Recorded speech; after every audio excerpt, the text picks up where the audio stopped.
So let's look at obviously day one jiu-jitsu. We're taught not to cross our ankles when you're on the back. So obviously Matthew's got his hooks in if he decides to cross his ankles. Okay.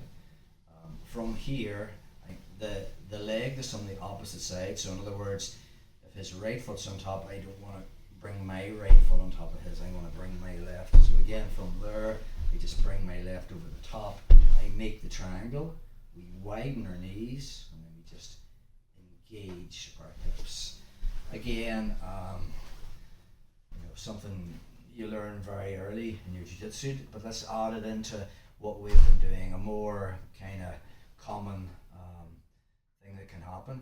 He mightn't cross his feet at the start, but when he tries to shut down the turning of my hip to get my back on the mat, he might decide to cross his feet then. So I'm playing cross grip defense.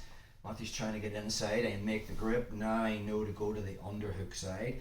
So I push with my right foot, and my left foot turns my hip, and I want to get my head between his head and the mat, and I end up here.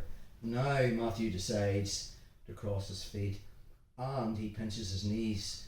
So if I continue the escape they've been working on, it's very difficult for me to get my back on the mat.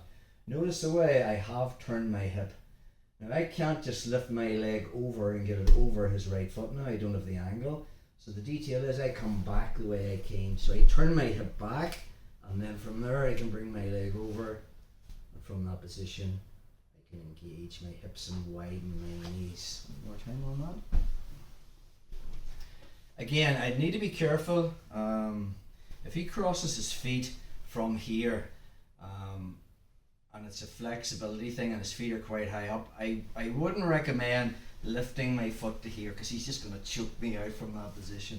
So you would need some sort of agility to not bring your hands down. I need to play cross grip defense, so I'd have to physically lift. So you might have to scoot down a little bit forward, so you can physically lift your foot over the top foot, make the triangle, and then widen the knees and just engage the hips. But more than likely, a good player is not going to cross their ankle, so he's just going to have his hooks in. So I'm playing cross grip defense. So the second he brings his right hand over and he's digging for that underhook, right foot gets me on my side, left foot turns my hip, and now I physically turn my head and I end up here. Now he crosses his ankles. Okay. Now it's not important now.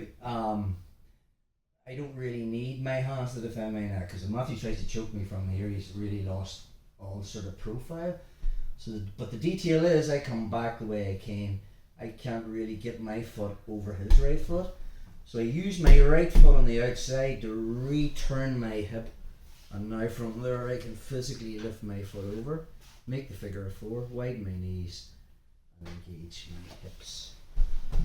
So just your basic footlock, whether they cross their ankles stupidly while they're on their back or halfway through your escape.